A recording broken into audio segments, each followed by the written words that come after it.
થઈ.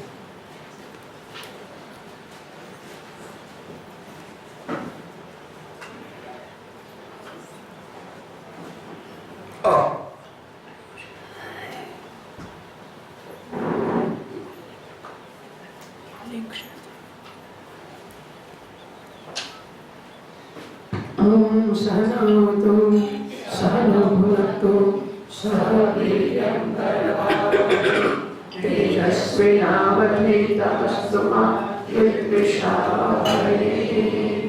Om Shanti Shanti Shanti. Om Purnamada Purnamidam Purnat Purnamudachyate Purnasya Purnamadaya Purnamevavashishyate. Om Shanti Shanti Shanti. Shrutismriti Purananam Alayam Karunalayam Namami Bhagavatvadam Shankaram Lokashankaram Shankaram Shankaracharyam Keshavam Pādarayanam Sutrabhashyaruto Vande Bhagavanto Punah Punah Ishvaro Gururatmeti Murti Veda Vitabhine Vyomavadhyapta Dehaya Dakshinamurtaye Namaha.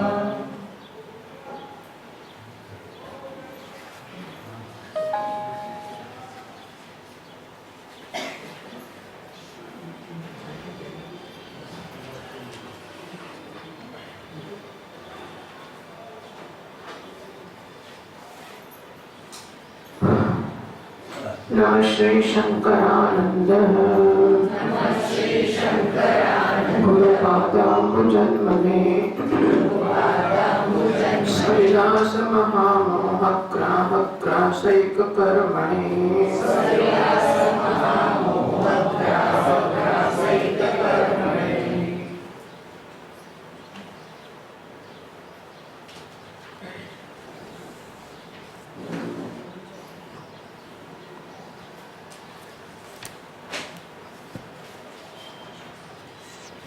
પંચદશીના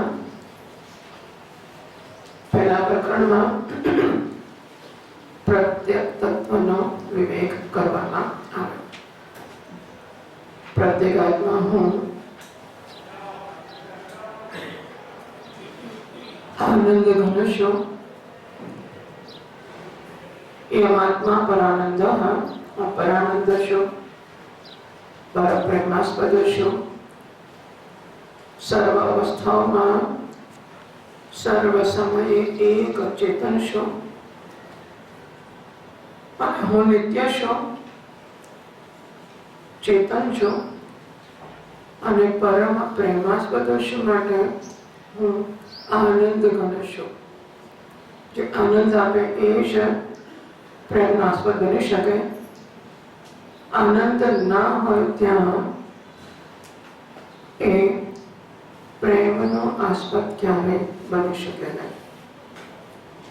વસ્તુનું પ્રિયત્વ એ વસ્તુ પર આધાર નથી રહેતો. વસંતે પ્રેમણી ગુણાહા ન તો વસ્તુની. ગુણ પ્રેમમાં રહ્યા છે, વસ્તુમાં નહીં. એટલે કે મને પ્રેમ હોય તો કામ ગમે તેટલું કદાચ ઓછા ઘાટવાળું પણ મારું બાળક હોય તો મને ગમે, કારણ કે મને પ્રેમ છે. જ્યાં પ્રેમ હોય ત્યાં ગુણ દેખાય. વસ્તુ હોય ગમે તેટલી રૂપાળી ના હોય, પણ જ્યાં પ્રેમ ના હોય ત્યાં ગુણ ના દેખાય. એટલે મને આત્મા માટે બિનશરતી પ્રેમ છે. બીજી વસ્તુઓ માટે અન્યત્ર આત્માર્થમ અન્યત્ર પ્રેમ છે. આત્મા માટે છે. આત્માને પ્રેમ કરવામાં જે મદદરૂપ થાય એ મારી માટે આડકતરી રીતે પ્રેમનો આસ્પદ બને છે. અને આત્મા સીધે સીધો પ્રેમનો આસ્પદ બને છે.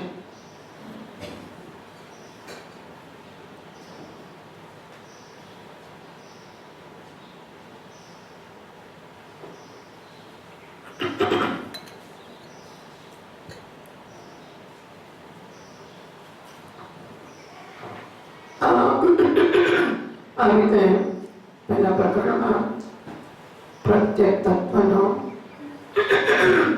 વિવેક કરવામાં આવે. વિવેકનો અર્થ છે પૃથક્કરણ. બીજી પૃથક્કરણે થતું છે એટલે છૂટું પાડવું.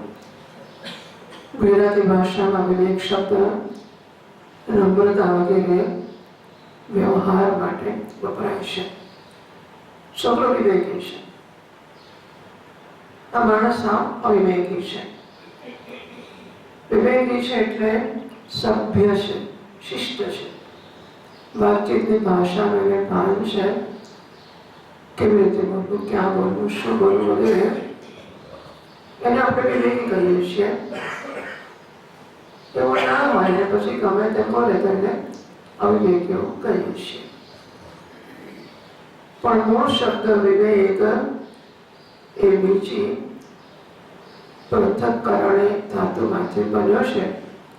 વિવેક એટલે અલગ કરવું, પૃથક કરવું, એને વિવેક કહેવામાં આવે છે.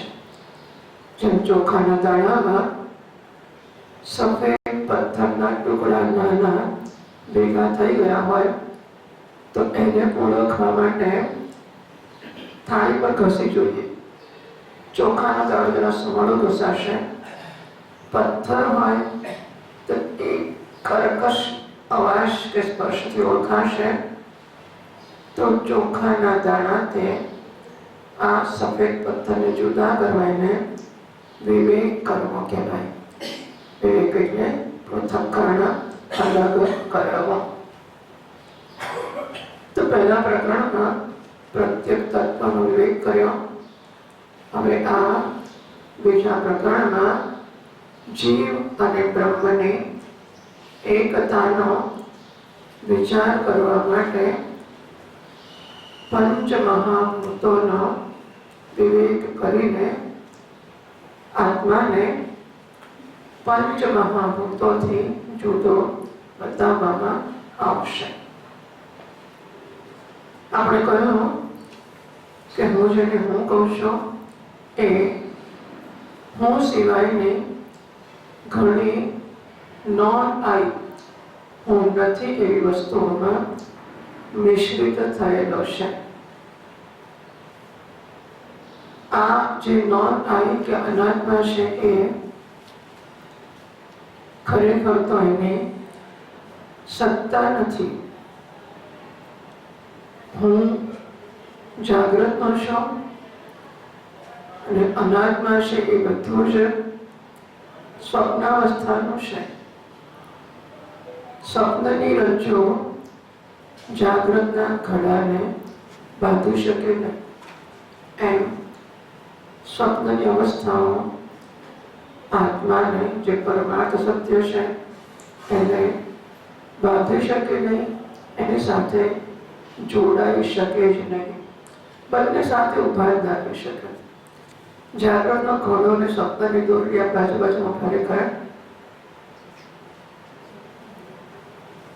એમ હું અને આ જે નોન આઈ શરીર આદિ રહી જ ના શકે ભેગા. કોઈક રીતે આ થઈ ગયું છે, એ મિશ્રિત થઈ ગયા છે, એવા કે બંને એક જ દેખાય છે. અને માટે વિવેક કરવાની આવશ્યકતા ઊભી થાય છે. આ જે વસ્તુ છે ને આપણે જોયું કે પંચ મહાભૂતોમાંથી કારણ સૂક્ષ્મ અને સ્થૂળ શરીર બન્યા. તે પાંચ ભૂતોથી આ બન્યું છે અને માટે પાંચ ભૂતથી જુદું ઓળખીએ તો સમગ્ર ઉપાધિનો બાદ થશે.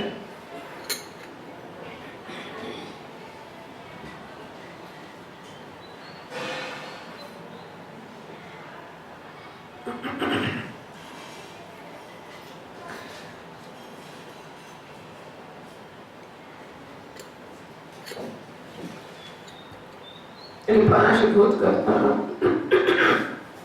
આત્માને જુદો ઓળખવા માટે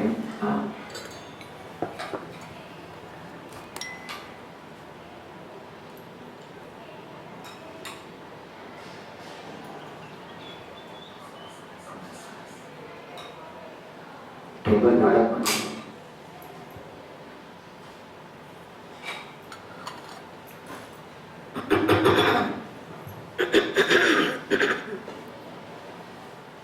પાંચ ભૂતોથી આત્માને જુદો ઓળખવા માટે આ પંચભૂત વિવેક પ્રકરણ શરૂ થાય છે.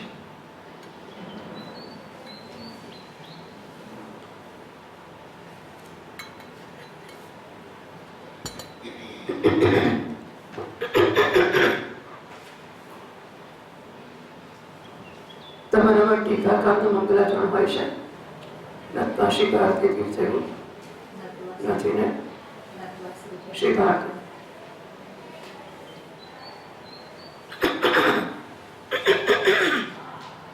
આ પંચદશી છે, એના 15 પ્રકરણોમાંથી એવું કહેવાય છે કે પહેલા 10 પ્રકરણ અથવા તો પહેલા 6 પ્રકરણ વિદ્યારણ્ય મુનિના રચેલા છે અને પછીના 5 10 ને 5 અથવા 6 અને 9 તો પહેલા જ વિદ્યારણ્ય સ્વામીના અને પછીના છે એ 5 અથવા 9 એમના પરમ ગુરુ ભારતી તીર્થ મુનિના લખેલા કહેવાય છે. અને એટલા માટે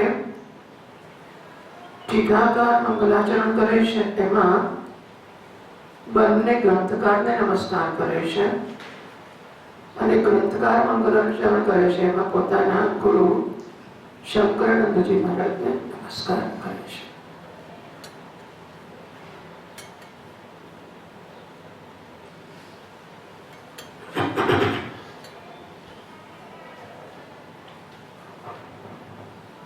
ટીકાકારના જે મંગલાચરણ છે નત્વાશ્રય ભારતી તીર્થ, તમારા પુસ્તકમાં ના હોય તો ચિંતા ના કરશો. નત્વાશ્રી ભારતી તીર્થ વિદ્યારણ્ય મુનીશ્વરો પંચભૂત વિવેકસ્ય વ્યાખ્યાન ક્રિયતે મયા. તો વિદ્યારણ્ય સ્વામી અને ભારતી તીર્થજી મહારાજ એ બંનેને નમસ્કાર કરીને ટીકાકાર કહે છે કે પંચભૂત વિવેક પ્રકરણનો વ્યાખ્યાન શરૂ કરું છું. છંદોપનિષદનું વાક્ય કહે છે સદૈવ સૌમ્ય ઇદમગ્ર આસીત એકમેવાદ્વિતીયમ. આ સમગ્ર વિશ્વ જે દેખાય છે તે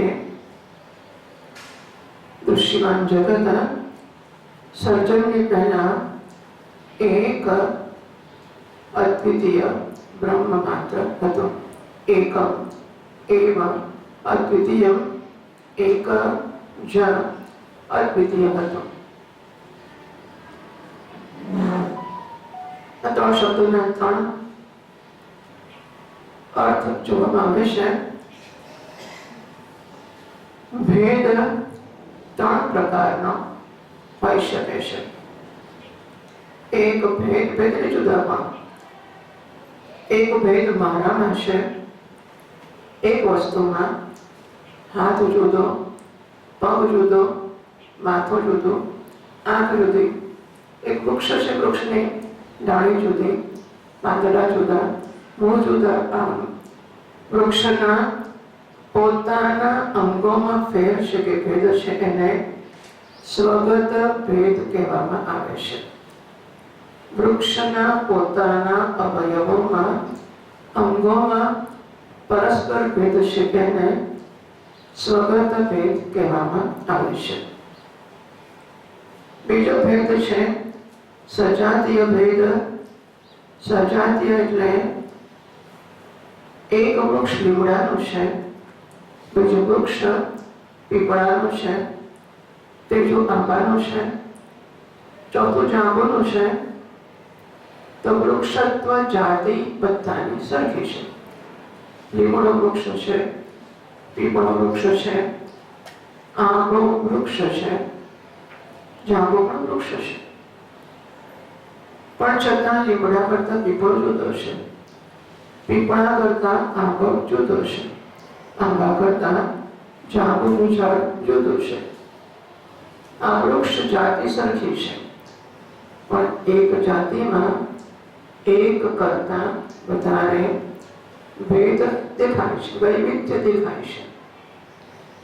એક જાતિમાં જોવા મળતા ભેદને સજાતીય ભેદ કહેવામાં આવે છે.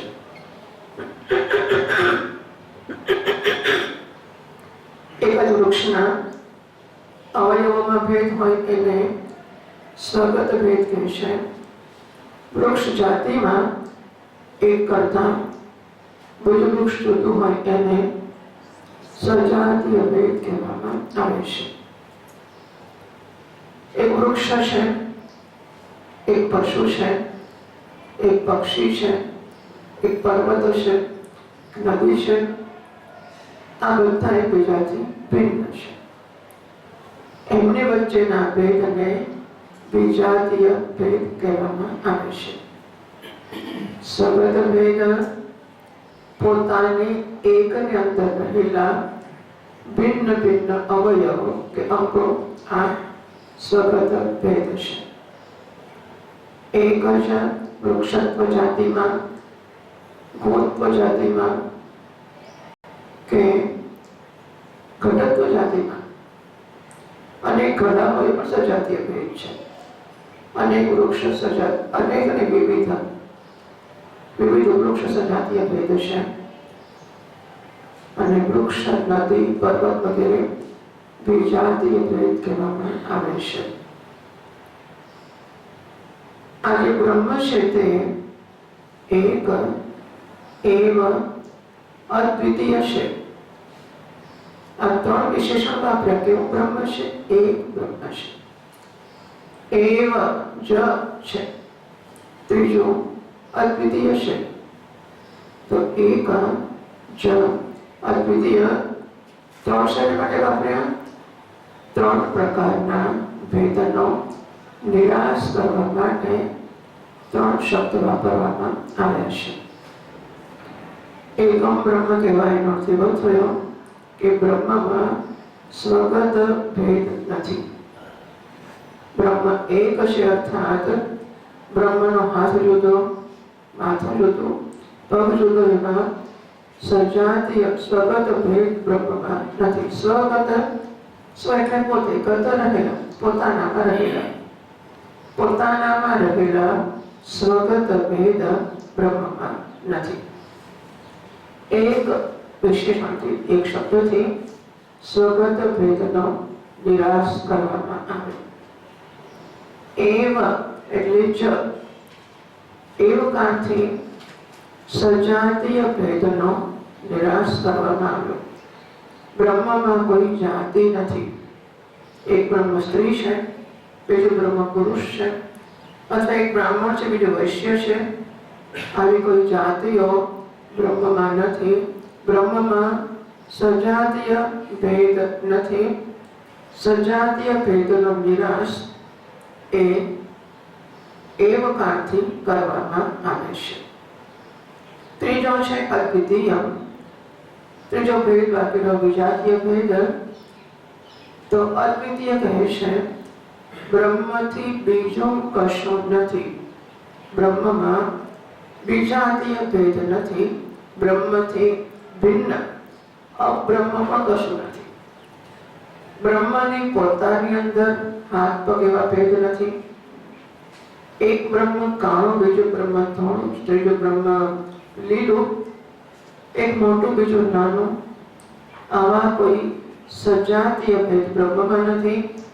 બ્રહ્મ 1, 2, 3, 4 નથી. અને બ્રહ્મ સિવાયનો કશું, બ્રહ્મ ચેતન છે, અચેતન કશું નથી.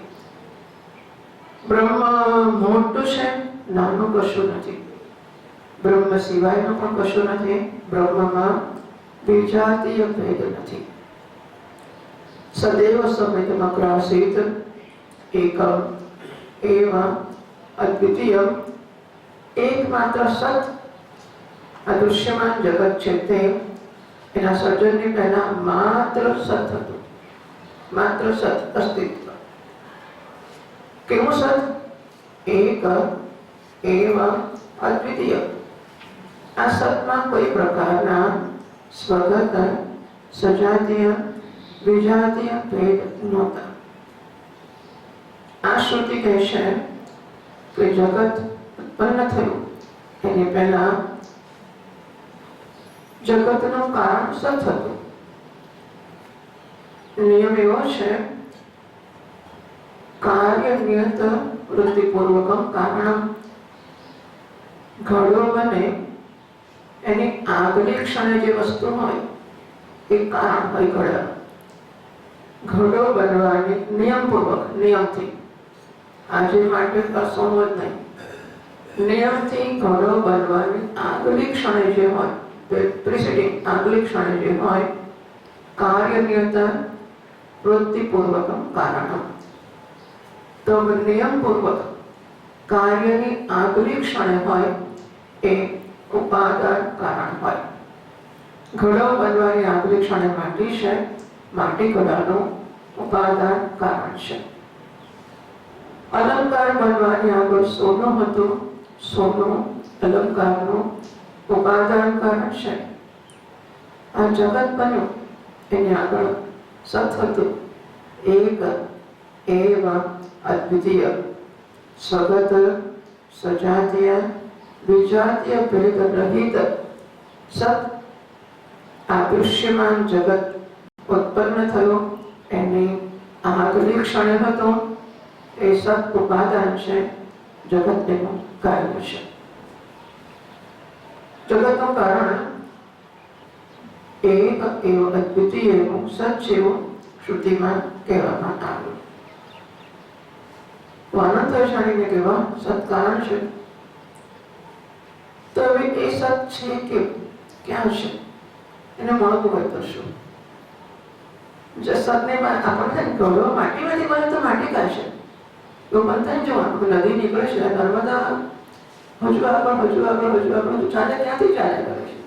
અરે છે કે વિંધ્યાચળમાંથી નીકળે, વિંધ્યાચળ મારે વિંધ્યાચળ જવું છે.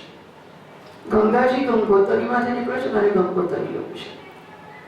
તો એનું મૂળ ક્યાં જતું જાય છે? કે જગતનો મૂળ સત છે. મારે સતને જોવું છે તો સતને જોવાય કે મળાય કે નહીં? ઉપનિષદ કહે છે, યતો વાચો નિવર્તન્તે અપ્રાપ્ય મનસા સહ. જાણવાના સાધન આટલા છે.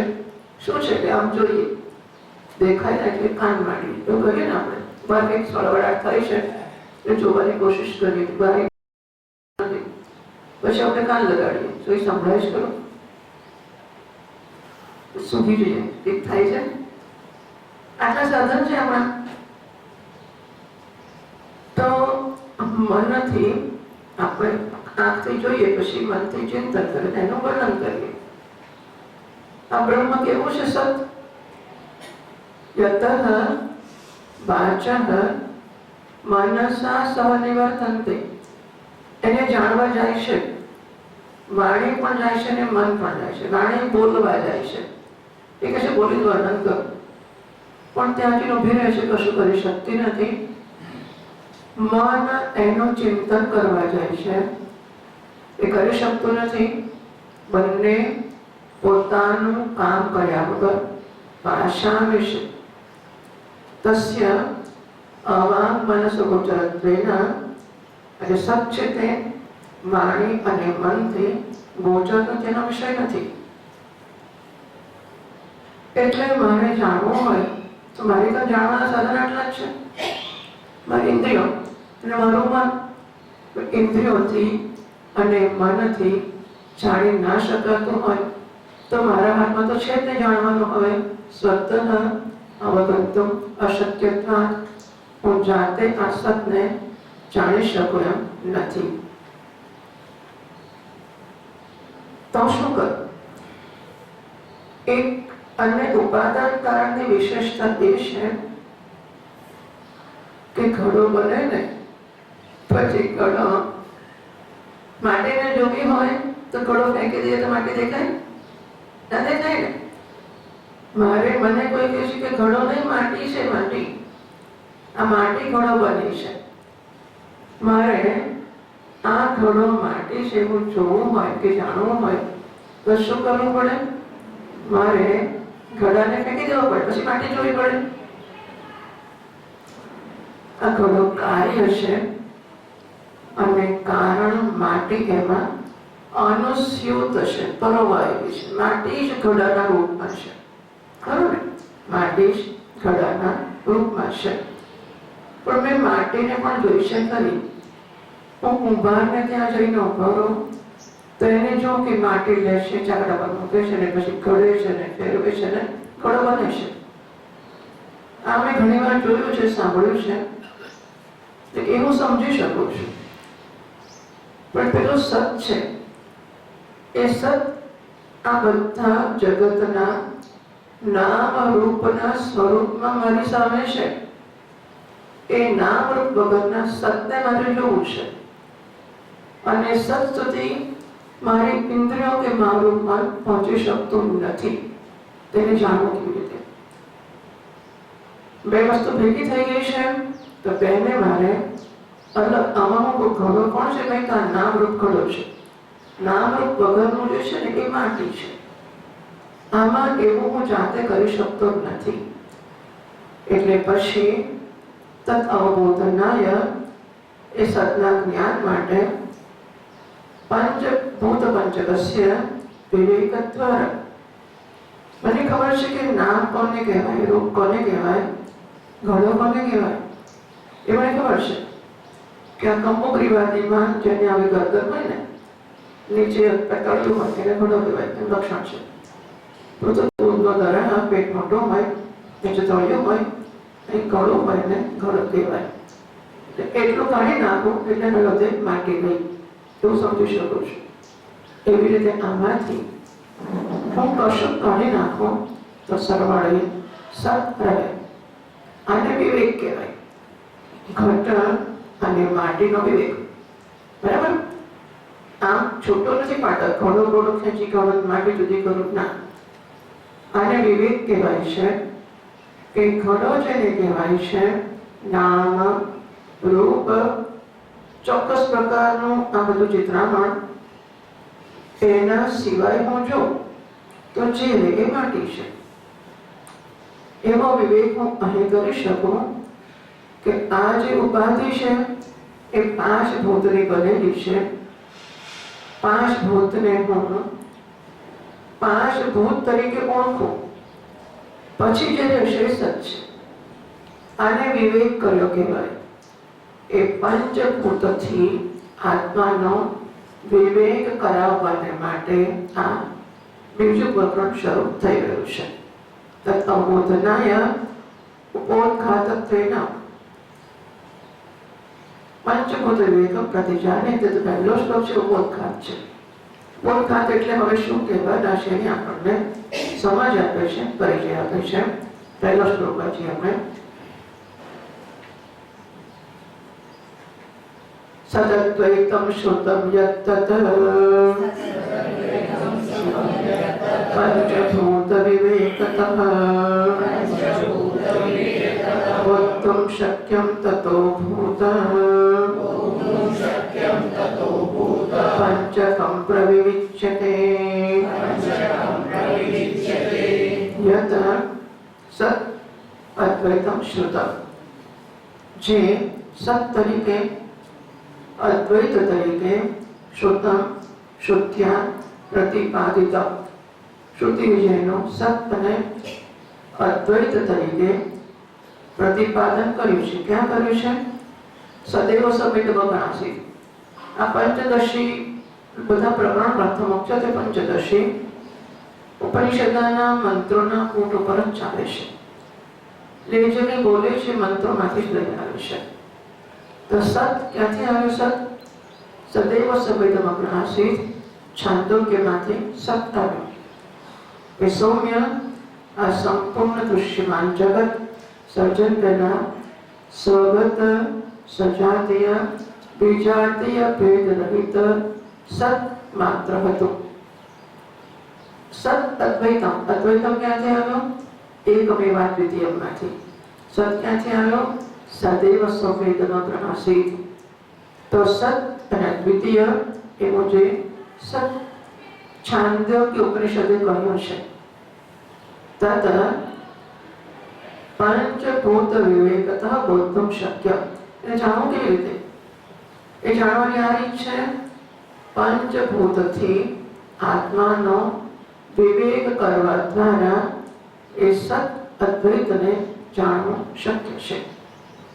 સત અદ્વૈતમ શ્રુતમ યત, શ્રુતિમાં જે અદ્વૈત સત કહ્યું છે જગતના કારણ તરીકે, એ સતને જાણવાનું શક્ય છે, સીધી રીતે નથી.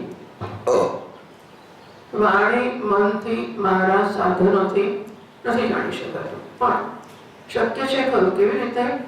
એને પંચભૂત વિવેકથી જાણવું શક્ય છે. પંચભૂત વિવેક, વિવેક એટલે પૃથક્કરણ. તો ભેગું થઈ ગયું છે. એમાંથી પાંચ ભૂત કાઢી નાખો પછી જે રહેશે ને સત થશે. તમારે પાંચ ભૂત ઓળખવા પડે ને, કયા પાંચ ભૂત છે, કયા નામ છે એમના, કેવા હોય છે, એમના ગુણ કેવા છે, કેવા દેખાય છે. આમાં આ કાઢી નાખો, આ શબ્દ છે, આ સ્પર્શ છે, આ રૂપ છે, આ ગંધ છે. પંચભૂત હોય કે સત નથી, પંચભૂત સત નથી. પંચભૂતને ઓળખતો જાઓ, કાઢતો જાઓ, બધે જ એ સત છે. તતઃ ભૂત પંચકમ પ્રવિચ્ય કે અને માટે પાંચ ભૂતોનો અહીં વિવેક કરાવવામાં આવે છે. એમાં સૌથી પહેલા આકાશ વગેરે પાંચ ભૂતોનો ગુણતઃ ભેદ જ્ઞાપનાય. કેટલા ભૂતો છે? પાંચ. કયા કયા છે? આકાશ,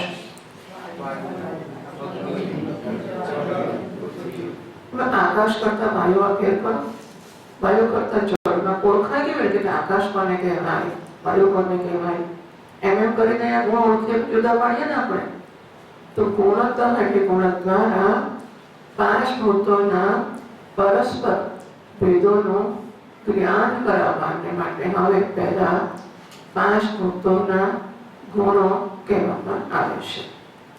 બીજા શ્લોકમાં કહે છે શબ્દ સ્પર્શો રૂપ રસો ગંધો ભૂત ગુણાતિમે એકદ્વિત્તિ ચતુઃપંચ ગુણાવ્યોમાદિ શુક્રમાદ. શબ્દ સ્પર્શ રૂપ રસ ગંધ. શબ્દ સ્પર્શ રૂપ રસ ગંધ ના ક્રમથી ચાલે છે. મુનીશ્વરોને અમથા મુનીશ્વર કહેવાતા હશે. એટલે ક્રમથી લખવાનું, સંસ્કૃત ભાષાના નિયમ જાળવવાના, વ્યાકરણના જાળવવાના, છંદના જાળવવાના, બધું જાળવવાનું. અનુષ્ટુપ અનુષ્ટુપ થવું જોઈએ. વ્યાકરણ શબ્દ સ્પર્શો રૂપ રસો શબ્દ સ્પર્શ રૂપ ગંધા એવું ના કરાય. ગોઠવા તો નથી અનુષ્ટુપમાં. શબ્દ સ્પર્શો કે શબ્દ સ્પર્શની મેચ પેર છે અને રૂપ રસની પેર છે એવું નથી. આ તો હવે એમને છંદ બનાવવો પડે એટલે શું થાય? શબ્દ સ્પર્શો રૂપ રસો ગંધ પાંચમો છોટો રાખો. તો શબ્દ સ્પર્શ રૂપ રસ ગંધ આ પાંચ ભૂતોના પાંચ ગુણો છે. પાંચ ભૂતોના પાંચ ગુણો છે. શબ્દ સ્પર્શ રૂપ રસ ગંધ અવયવ. તો પાંચે ભૂતનો પાંચે ગુણ છે. એવું છે શું છે? લખે છે એક દ્વિ ત્રિ ચતુર પંચ ગુણા. નહીં કે સરસ સંસ્કૃત છે. જરાક સંસ્કૃત આવડે તો બધી ખબર પડી જાય. શેનું આવડે? સંસ્કૃત એક શબ્દ ના આવડે ને. એક દ્વિતીય ચતુર્થ પંચમ 1 2 3 4 ને 5 ગુણો વ્યોમાદિ શુક્રનાથ ક્રમથી નહીં સમજના પડે વ્યોમાદિ શિવ વટના આકાશ આ આકાશ વગેરેમાં ક્રમથી 1 2 3 4 5 એટલે શું થયું આકાશમાં પછી વાયુમાં 2 ગુણ પછી અગ્નિમાં કેટલા ગુણ અગ્નિમાં કેટલા ગુણ પછી છેમાં 4 ગુણ જળ એટલે શું અહીં જળ ક્યાં લખ્યું છે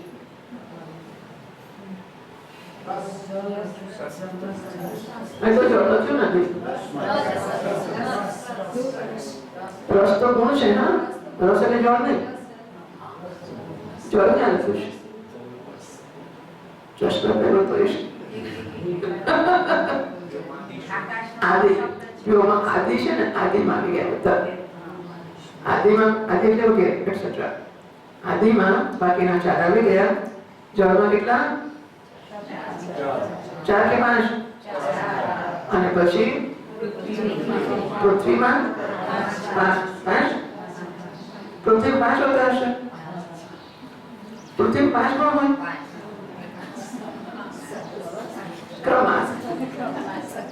ક્રમશઃ આકાશ વાયુ અગ્નિ જળ પૃથ્વી 1 2 3 4 5 આકાશ 1 વાયુ 2 પૃથ્વી લેવા આ ગુણો શું દરેકમાં હોય છે 5 ગુણો કે એકનો એક ગુણ છે હવે શંકા કરીને કહ્યું કે બધામાં ક્રમશઃ એક ગુણ વધતો રહેશે એ કયા પ્રકારે છે કયો ગુણ કોનો છે કયામાં કયા ગુણો છે એ હવે પછીના શ્લોકમાં ત્રીજા શ્લોકમાં બતાવે છે પ્રતિધ્વનિર્વિય શબ્દઃ વાયૌ વીસીતિ શબ્દનમ તો બધાનો અવાજ સંભળાતો નથી મોટેથી લાગશે બધા બોલવાનું મોટેથી બોલવાનું પ્રતિધ્વનિર્વિય શબ્દઃ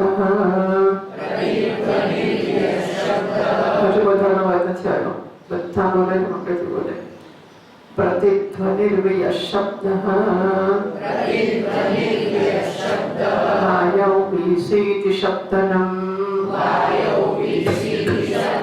अनुष्णाशीत संस्पर्शः वर्णौ भुगुभुगुध्वनिः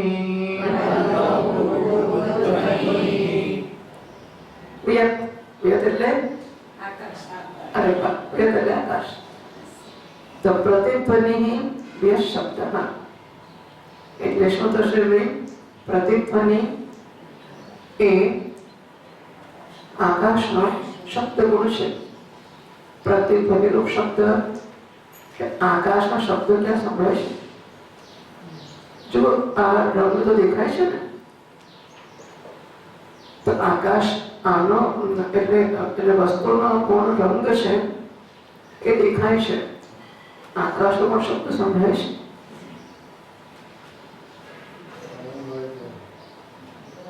એને કેમ આવ્યું કહેવાય આકાશ પ્રતિધ્વનિ પડઘો આકાશમાં પડે છે આ પૂછવું તો ખરા લોકો શું છે પ્રતિધ્વનિ શબ્દ પ્રતિધ્વનિ બતાવે છે કે આકાશનો મૂળ શબ્દ છે પડઘો આકાશમાં પડે છે વાયુ નથી પડતો એ સિવાય વાયુ કે આપણે જયારે બેલચારને શૂન્યાવકાશ કરતા હતા નહીં એટલે અવાજ સંભળાતો નહોતો અમે શાળા ભણતા હતા ત્યારે પેલી બેલચાર હોય એને આપણે સક્કર લેતા હશે મને યાદ નથી શું કરતું એવું હોવું જોઈએ એમાંથી બધી એટલે કાઢી તો શકાય વાયુ ને આકાશને કેવી રીતે કાઢે એમાંથી આપણે અવાજ બંધ કરી બતાવતા હતા પછી ખોલે તેથી અવાજ આવવા માંડે અવકાશ શૂન્ય અવકાશ હોય ત્યાં ધ્વનિ થતો નથી એમ કરીને આપણે બતાવતા હતા કે આકાશનો મૂળ શબ્દ છે. આ કહે છે પ્રતિધ્વનિ આકાશનો શબ્દ છે.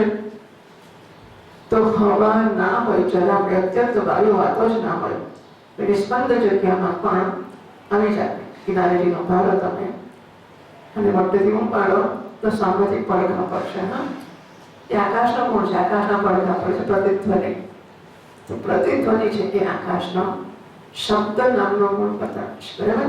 પ્રતિધ્વનિ બે શબ્દના પ્રતિધ્વનિ રૂપ શબ્દ છે એ જ માત્ર આકાશનો ગુણ છે. આકાશનો એક જ ગુણ છે અને એ શબ્દ છે. વાયુ બીજી તે શબ્દનો વીસી વીસી વી એમ વાયુ આવે છે ને, એમાં વીસી વીસી એમ શબ્દ આમ આપણે મોઢામાંથી વાયુ કરે એ વાયુનો અવાજ છે. તે વીસી વીસી એ શબ્દ એ વાયુનો ગુણ છે. એ સુસવાટા. સુસવાટામાં વાહુ રસલિંગ સામ પેલો પ્રતિધ્વનિ સ્ટીકો પડઘો આ છે રસલિંગ સામ. એ સુસવાટામાં એ વાયુનો ગુણ છે. સ્પર્શ શબ્દો પણ આપણને સ્પર્શ છે વાયુ. અનુષ્ણ અશીતળ સંસ્પર્શો એ બધી વાયુ જોડે જશે. હા, વાયુમાં વીસી વીસી શબ્દ ધ્વનિ નીકળે છે અને બંને વગેરેમાં પણ હા એટલે હવે વાત એવી છે કે આકાશનો એક જ ગુણ છે શબ્દ. વાયુમાં આકાશનો શબ્દ ગુણ છે અને એનો પોતાનો સ્પર્શ ગુણ છે. બે ગુણ છે. તો વાયુમાં શબ્દ સ્પર્શ બે બતાવવા પડે ને. શબ્દ બતાવે અવાજ થાય છે વીસી વીસી એ વાયુ વાંચે ત્યારે અવાજ આવે છે. અને બીજું એમાં સ્પર્શ પણ હોય છે. ક્યાં સ્પર્શ હોય છે તો કહે છે અનુષ્ણ અશીતળ. વાયુ ગરમ પણ નથી, વાયુ ઠંડો પણ નથી, પણ વાયુ સ્પર્શ છે ખરો. તો આ સ્પર્શ છે એ વાયુનો છે. વાયુમાં બે ગુણ છે, સ્પર્શ અને શબ્દ. બરાબર? બે ગુણ વાયુમાં છે. અને પછી ભણનો ભૂગો ભૂગો ભડભડ પડે છે. એને અગ્નિ ભડભડ પડે છે. તો અગ્નિમાં ભૂગો ભૂગો ભૂગો આમ જે ધ્વનિ આવે છે અગ્નિનો ગુણ છે. અગ્નિમાં કેટલા ગુણ થશે? કયા કયા? રૂપ શબ્દ સ્પર્શ રૂપ દેખાય છે. અગ્નિમાં રૂપ શબ્દ દેખાય છે. આકાશ વાયુ દેખાતા નથી. આકાશ ખાલી સંભળાય છે, વાયુ સંભળાય છે અને સ્પર્શાય છે. પછી અગ્નિ છે એ સંભળાય છે, સ્પર્શાય છે, દેખાય પણ છે. ત્રણ ગુણ છે એમાં. તો ભૂગુ ભૂગુ ધ્વનિ છે, એનો સ્પર્શ કેવો છે? પછી ચોથા શ્લોકમાં કહે છે ઉષ્ણ સ્પર્શ પ્રભારૂપમ. જો મોટેથી બોલવાના બધા શ્લોકો. હા, મળ્યો ચોથો શ્લોક? મળ્યો?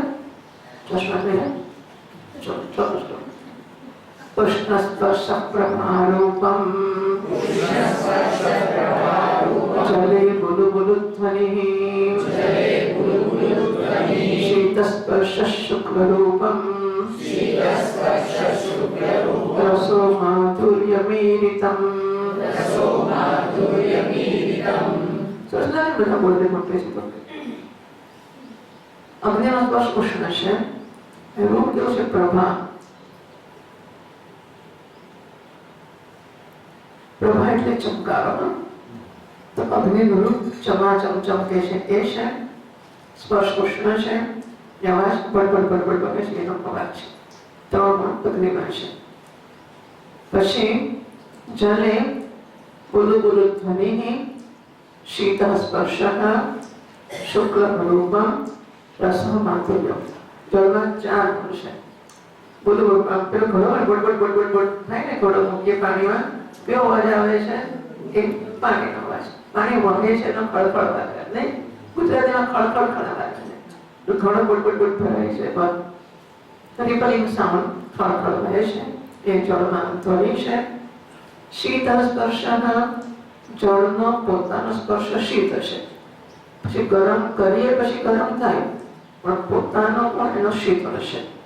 શુક્લ રૂપમ રંગમય સફેદ છે અને રસ મધુર છે. નિશાળમાં શીખ્યું હતું કે પાણીનો સ્વાદ નથી, પણ પાણીનો સ્વાદ મધુર છે. ખબર છે, આંબાનો મોઢા મૂકે એ મધુરતા ક્યાંથી પડશે? સલાઈ બાબતી ના પાણીનો સ્વાદ મધુર છે. પાણીમાં ભેગું કરીએ તો મધુરતા લાગે છે.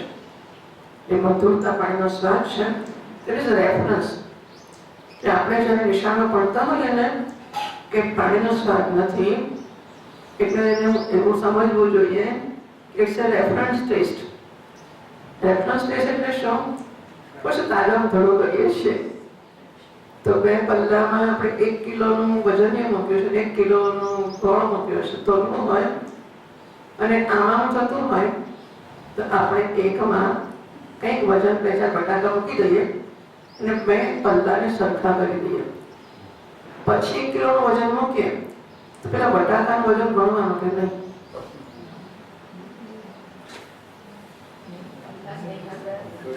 ગણવાનું કે નહીં બટાકાનું વજન? એને ધડો કહેવાય, ના ગણાય. પણ પડી ધડો ધડો કર્યો કહેવાય. 2 પલ્લા આમ રહેતા ને ઊંચામાં 2-4 બટાકા મૂકી દો, પછી આમ થઈ જાય ને પછી કિલો વજન માપી શકાય. ત્યાં સુધી ના મપાય તો કિલો બટાકા માપો પછી તો કિલો ક્યાં થઈ ગયો? માપવાનું કે નહીં? નહીં માપવાનું, ધડો મપાય ના. બરાબર છે? એવી રીતે ધીસ ઇઝ રેફરન્સ. એને રેફરન્સ વેઇટ કહેવાય. બરાબર છે? રેફરન્સ વેઇટ એટલે વજનમાં ગણવાનું નહીં, રેફરન્સ રાખીને બીજું વજન ગણવાનું. એટલે રેફરન્સ ટેસ્ટ. એમ પાણીનો ટેસ્ટ રેફરન્સ ટેસ્ટ છે. એટલે કે એ કોન્સ્ટન્ટ ફેક્ટર છે. પછી એને લઈને ખાટું ખારું તીખું કર્યું કહેવાનું. હા, એમ એટલે આપણને નિશાળ એવો કહ્યું કે this પાણી એટલે ઘણા ઇન્સ્ટ્રુમેન્ટમાં એવું આવતું હતું નહીં કે આમ તેમ રહેતું હોય ને તો એને આપણે અથવા જેમ હમણાં મને શું હતું પેલું પીપીનું મશીન નહીં બતાવ્યું અને પછી કેટલું હોવું જોઈએ મને યાદ નથી, પણ માનો કે 127 હોય, બહુ કહેવાય, ઓછું કહેવાય, બરાબર કે 127 અને પેલો 137 જ બતાવે. બરાબર, 127 છે તમારું બીપી, મશીન 137 બતાવે. એ મને શું કે 10 હંમેશા માઇનસ કરી નાખવાનું. આ મશીન આવું છે કે હંમેશા 10 વધારે બતાવે અને ઉપર નીચે બંને 10 માઇનસ કરે, 10 માઇનસ કરી નાખવાના. જ્યારે મંજુલાનો ફોન છે સંભળાત દેખાતું નથી. હાજી, હા, એવું જ છે. હવે ખરી વાત છે. એના માટે મને ઘણો સંકોચ, હું ખેદ વ્યક્ત કરું છું, પણ આ છોકરાઓ કિશોરની સેવા કરતા નથી. હા, મારું નામ વાત સાચી છે, તમે કહ્યું હતું કે કરવાનું કર્યો. છોકરાઓ કિશોરની સેવા નથી કરતા, એટલે હવે આવતા કદી થઈ શકતું નથી. પ્રયત્ન તો ઘણો કરે છે, પણ થશે તો થશે, નહીં થાય તો પછી નારાયણની ઈચ્છા શું કરીશું. પણ ધન્યવાદ, તમે ધ્યાન દોર્યું તો. હા, આવું ધ્યાન દોરતા રહેજો ભવિષ્યમાં. બરાબર? જય શ્રી કૃષ્ણ.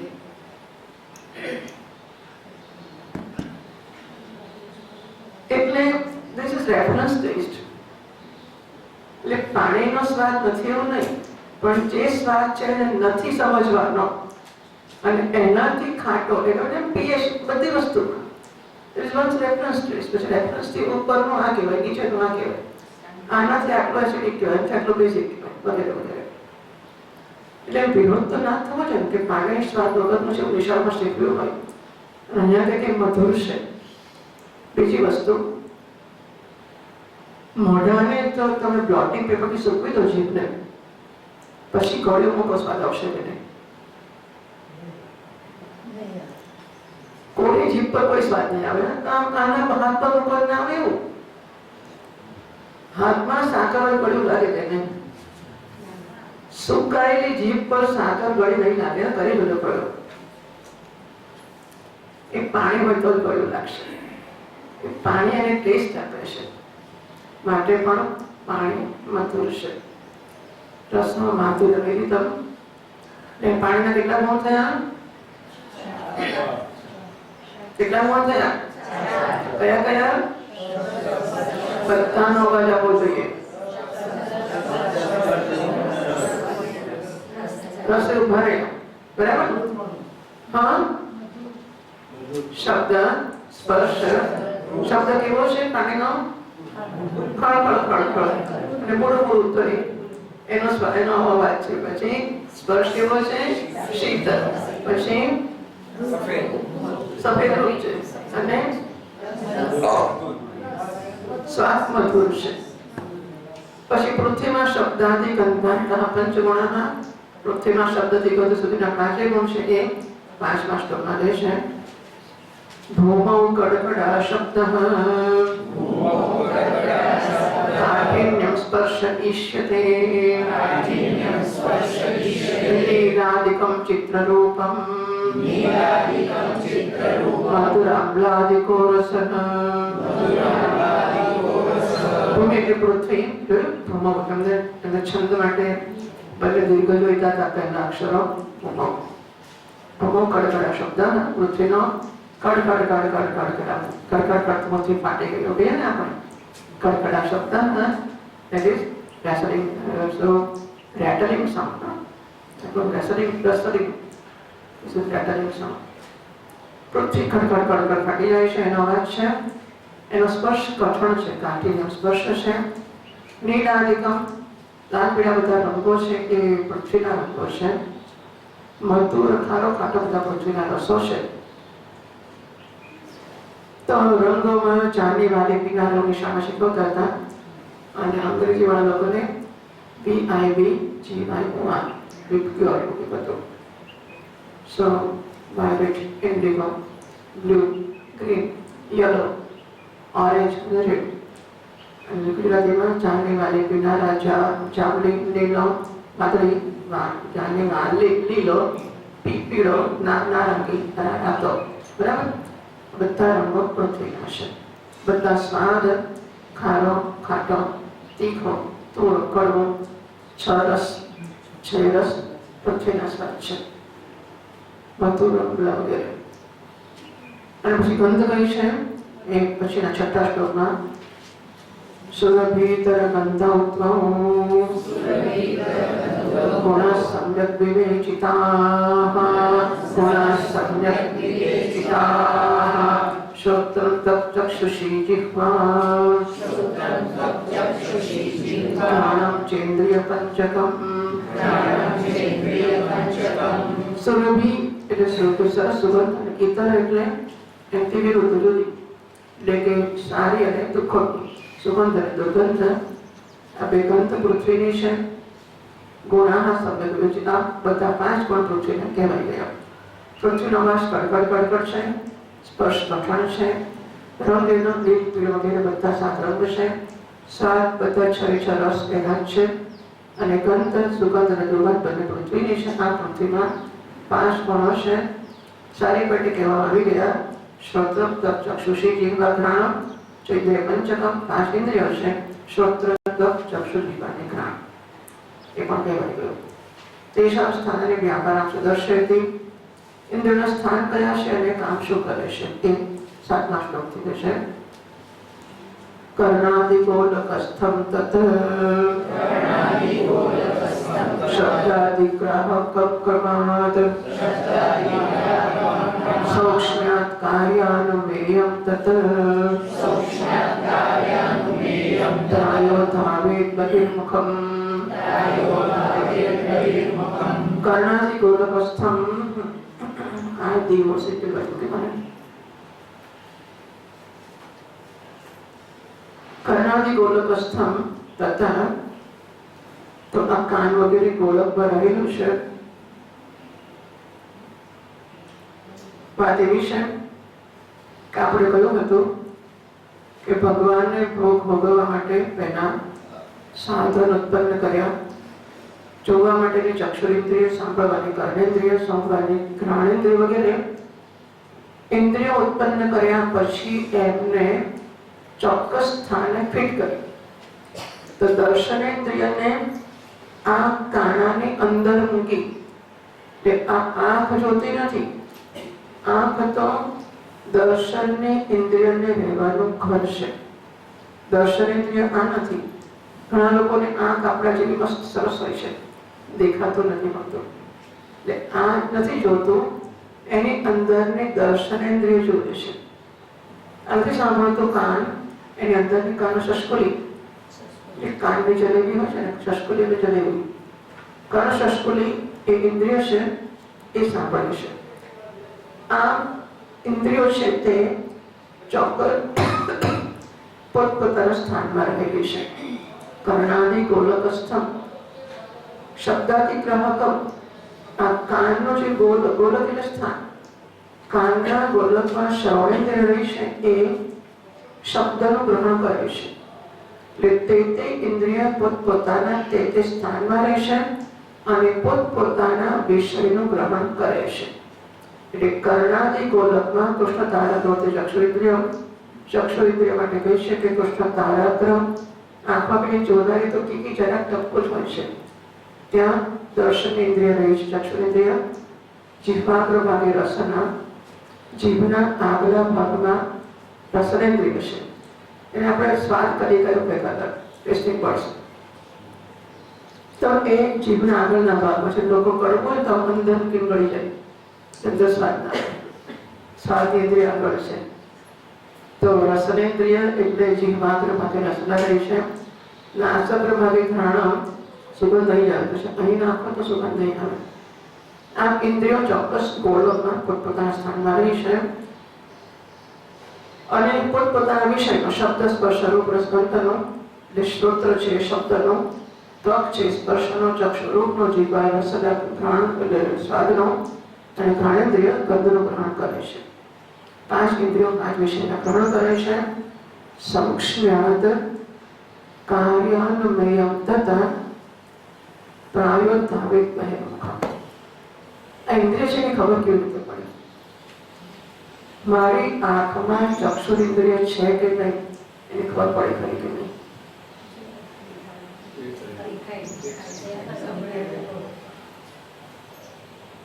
માણસનો મોતી ઉતારે પછી કે સાહેબ મને ખાતરી આપો કે દેખાશે આંખ ખોલું, તો ડોક્ટર ખાતરી આપી શકે કે આંખ ખોલતો જ ખાતરી મળશે દેખાય છે? હું ના આપી શકું. કે આંખથી દેખાય છે કે નહીં, ઇન્દ્રિયાની અનુમેયાની. ઇન્દ્રિયો અનુમાનનો વિષય છે, ઇન્દ્રિય પ્રત્યક્ષનો વિષય નથી. આંખ દેખાય છે, આંખમાં જોવાની શક્તિ છે, એ અનુમાનનો વિષય છે કે મને દેખાય છે કે આ લીલા રંગની કેરી છે, માટે મારી આંખ કામ કરે છે. આ જાંબલી રંગની પેપરક્લિપ છે, એ દેખાય છે માટે મારી ચક્ષુ ઇન્દ્રિય કામ કરે છે. આ બંને અવાજ કરે છે, એ અવાજ સંભળાય છે, એ બતાવે છે કે આ જે છે ચશ્માનું લાકડી કરવાનું એ સાધન, એમાં સાંભળવાની ઇન્દ્રિય રહેલી છે, કાર્યરત છે, કામ કરે છે. ઇન્દ્રિયો અનુમેય છે, અનુમેય એટલે અનુમાનનો વિષય છે, પ્રત્યક્ષ નથી. સૂક્ષ્મ કાર્યાનુમેય, આંખનું કાર્ય રૂપનું ગ્રહણ છે. કર્ણેન્દ્રિય શ્રોણેન્દ્રિયનું કાર્ય શબ્દનું ગ્રહણ છે. રસનેન્દ્રિયનું કાર્ય રસનું ગ્રહણ છે. તો ગ્રહણરૂપી કાર્યથી ઇન્દ્રિયોને વિષય એ છે, મંદ છે, પટો છે, આ બધા અનુમાન કરીને જાણવામાં આવે છે કે સાહેબ મારી આંખોમાં દેખાતા શું દેખાતું નથી તમને? પેલો આમ ચશ્મા બતાવે મારી વંચાવે આપણને, એટલે આટલું આવત આપણને આવડા મોટાથી આવું વંચાવે છે, એ પાછું બોલે. કારણ કે આંખો કામ કરે છે કે નહીં ડોક્ટરને પણ ખબર ના પડે, એને વંચાવીને નક્કી કરું કે તમારી આંખ આટલી નબળી લાગે છે, નહીં ઇન ફર્સ્ટ સાઇડ કે આ આંખમાં આટલું છે, બાજુ આ સિલેન્ડ્રિકલ છે, આમાં આમ છે, એ બધું જ અનુમેય છે, અનુમાનથી નક્કી કરે છે. એમાં ઉમેરી આપે છે મુશ્કેલી આટલી છે, પ્રાયોધાવિત બહિર્મુખમ. બધી ઇન્દ્રિયો છે ને એમાં પ્રાય સામાન્ય રીતે બહાર જ દોડતી, બસ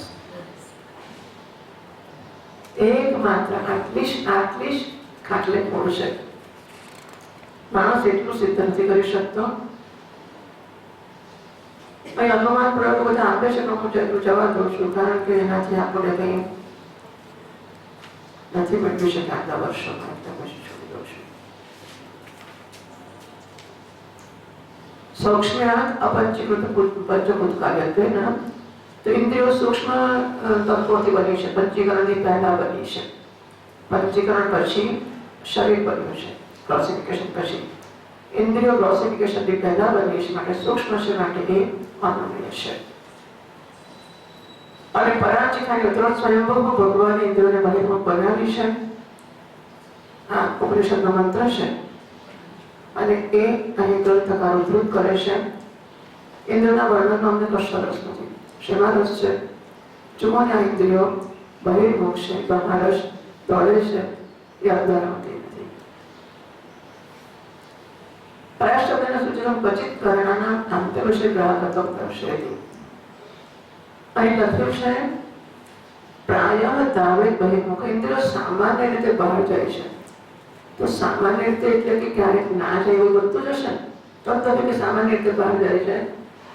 એટલે ક્વચિત કર્ણના આંતરવિષય ગ્રાહકત્વ દર્શયતિ. ક્યારેક ઇન્દ્રિયો અંદરના વિષયોનો શબ્દ સ્પર્શનો પણ ગ્રહણ કરે છે. એ 8મા શ્લોકમાં કહે છે, 8 અને 9. કદાચિત વિહિતે કર્ણે શ્રૂયતે શબ્દ આંતરઃ પ્રાણવાયૌ ચાઠરાગ્નૌ જલપાનેન ભક્ષણે વ્યજ્યન્તે હ્યંતરાસ્પર્શાઃ મીલને ચાંતરં તમઃ ઉદ્ગારે રસગંધૌ ચ ઇત્યક્ષાણામાંતરગ્રહઃ.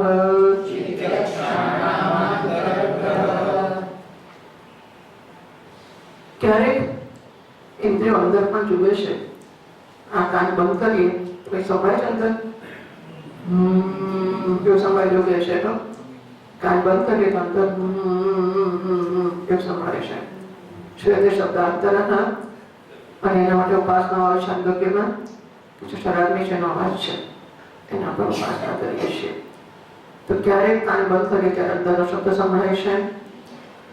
પ્રાણવાયો જાઠરાગ્નૌ, તો પ્રાણવાયો અને જઠરાગ્નિનો શબ્દ એ સંભળાય છે.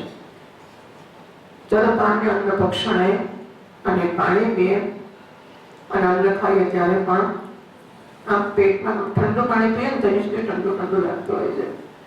એટલે સ્પર્શ પણ પીએ ને ખાઈએ ત્યારે ગરમ ગરમ ખાઈએ તો એ લાગે પડ્યું છે સુધી પડી ગયું. તો પાણી પીએ ને ખાઈએ ત્યારે અંદરના સ્પર્શનો આપણને ભાન થાય છે. અને આંખો બંધ કરીએ ત્યારે શું થાય છે ખબર છે? શું દેખાય છે? અંધારું અંધારું દેખાય છે. આંખો બંધ કરીએ ત્યારે અંધારું દેખાય છે. તે દેખાય તો ખરું ને? આંખો બંધ કરી અંધારું દેખાય છે. અને ઓમકાર આવે ત્યારે ખાટો ને કડવો ને એવું નથી હોતો, નહીં? ઓમકાર આવે ત્યારે અંદરના રસ અને ગંધ, ઘણી વાર ખાટું ખાટું ખાટું, ઘણી વાર આમ કડું કડું ગંદુ હોય. રસ અને ગંધો પણ જોઈએ અંદર 5 બતાવે ને હમણાં. અંદર શબ્દ સ્પર્શ રૂપ રસ ગંધ.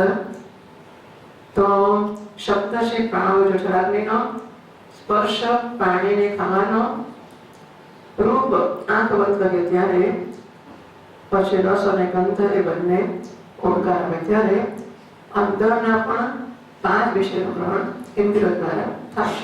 મોટે ભાગે બહાર ન થાય છે. ક્યારેક ક્યારેક નવરી પડે ત્યારે અંદર જોઈ લે. 8 અને 9 પછી આ પ્રકારે જ્ઞાનેન્દ્રિયોના બધા વ્યાપાર કર્યા. હવે કર્મેન્દ્રિયો અસત્વાદીનો પ્રતિગત સત્તાઓ સમર્થરાય લિંગભૂતાસ્ત વ્યાપારના. તો હવે કર્મેન્દ્રિયોની વાત કરે છે 10મા શ્લોકમાં. પંચોક્ત્યાતાન ગમન, 10 ને 20 થઈ છે નહીં? સારું તો પેલા છે.